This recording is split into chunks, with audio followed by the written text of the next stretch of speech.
मालती देवी के घर पर रोज रात के खाने को लेकर लड़ाई होती थी कि रात का खाना कौन बनाएगा। मालती देवी की दोनों बहुएं एक नंबर की कामचोर और आलसी थी।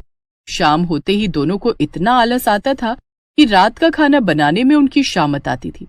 रात के 8 बज गए थे। मालती देवी को भूख लग गई थी। दोनों में से किसी ने खाना नहीं लगाया। रिया, ओ रिया बहू। मालती देवी की छोटी बहू रिया अपने कमरे से बाहर आती है। जी माँ जी। आज खाना नहीं बनेगा क्या? आज तो अर्चना दीदी की बारी थी। मैं रसोई में जाकर देखती हूँ उन्होंने क्या बनाया है। रिया रसोई में जाती है तो वहां कोई नहीं था। माँ जी, रसोई में तो कोई नहीं है, खाना भी नहीं बना। जाकर अर्चना को बुला ला। रिया अर्चना के कमरे में जाती है तो वो कान में हेडफोन लगाकर गाने सुन रही थी। रिया जोर जोर से चिल्लाती है, दीदी, अर्चना दीदी। क्या बात है रिया? आपको माँ जी बुला रही हैं। अर्चना बाहर मालती देवी के पास आती है। माँ जी, आपने मुझे बुलाया? अर्चना बहू, अभी तक खाना क्यों नहीं बनाया? रात के 8 बज गए हैं। राहुल और संदीप के आने का वक्त हो गया है। माँ जी, रात का खाना मैं क्यों बनाऊं? कल रात का खाना मैंने बनाया था, तो आज रात का खाना रिया बनाएगी ना। मैं रात का खाना क्यों बनाऊंगी? मैंने सुबह का नाश्ता और दोपहर का खाना भी बनाया था। मैं बहुत थक गई हूँ, मैं तो अपने कमरे में आराम करने जा रही हूँ। माँ जी, रोज रोज रात का खाना मैं नहीं बनाऊंगी। आप एक काम कीजिए, पूरे महीने का एक चार्ट बना दीजिए कि कौन कौन कब कब खाना बनाएगा। 5 लोगों के परिवार में अब खाना बनाने के लिए चार्ट बनाना पड़ेगा। माँ जी, मैं संदीप जी को फोन करके बोल देती हूँ कि वो खाना बाहर से ले आए। अर्चना अपने पति संदीप को फोन करती है।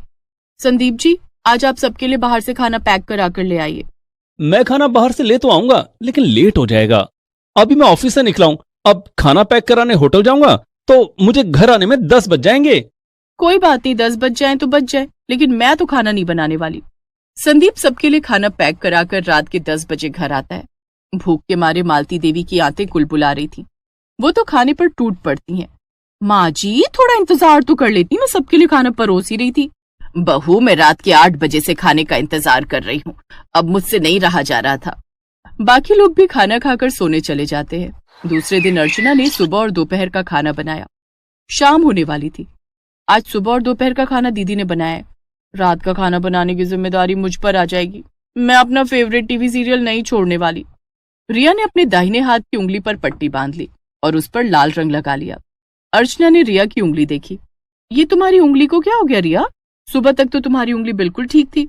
देखो ना दीदी, आज शाम बाथरूम के दरवाजे से मेरी उंगली कुचल गई, बहुत दर्द हो रहा है। अब रात का खाना कौन बनाएगा? आपको ही बनाना पड़ेगा दीदी। मैंने आज सुबह और दोपहर का खाना बनाया है, मैं रात का खाना नहीं बनाऊंगी। तभी